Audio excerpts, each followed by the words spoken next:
Učenici Srednje stručne škole Stevan Petrović Brile u Rumi ovih dana obavljaju ručnu rezidbu vinove loze. Pravilno rezivanje je veoma važno za dobar i kvalitetan rod grožđa, pa je zbog toga potrebno imati i obučenog rezača, iako je u svetu, a sve više i kod nas, prisutna mehanizovana rezidba, kaže Aleksandar Mišković, profesor u rumskoj školi. U svijetu je danas već počelo i uveliko se razvija mehanizovana rezidba.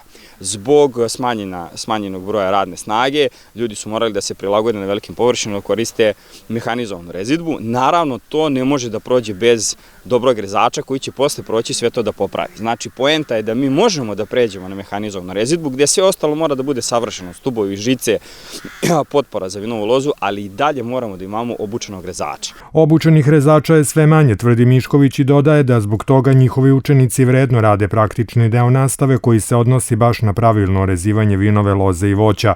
Sve to uče u školskom vinogradu i zasadu jabuke. Mašine mogu da odradi veći deo posla, ali je neophodno da rezač bude obučen i da zna.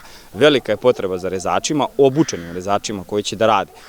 Sve to zbog smanjenja radne snage. Mi možemo da nabavimo radnu snagu, ali ona mora da bude obučena. Znači, odavde će izaći tehničari koji će znati svoj posao, znaće da rade rezidbu i danas radimo u vinogradskoj proizvodnji, uskoro ćemo raditi i rezidbu jabuke, tako da oni izlaze odavde obučeni sa osnovnim znanjima, a kasnije će dalje, kako tehnologija bude napredovala, prilagođavati se tim uslovima. Podsjetimo, rezidba na zrelo. Zimska rezidba u rodnim vinogradima obavlja se u periodu mirovanja loze, što znači da se može vršiti u jesen, tokom zime i u rano proleće. Zimska rezidba, odnosno rezidba na zrelo, treba da bude završena pre kretanja vegetacije u proleće. Kada se govori o zimskoj i ranoj prolećnoj rezidbi, misli se na istu, jedino što vreme rezidbe bira svaki vinogradar u odnosu na uslove u svom vinogradu.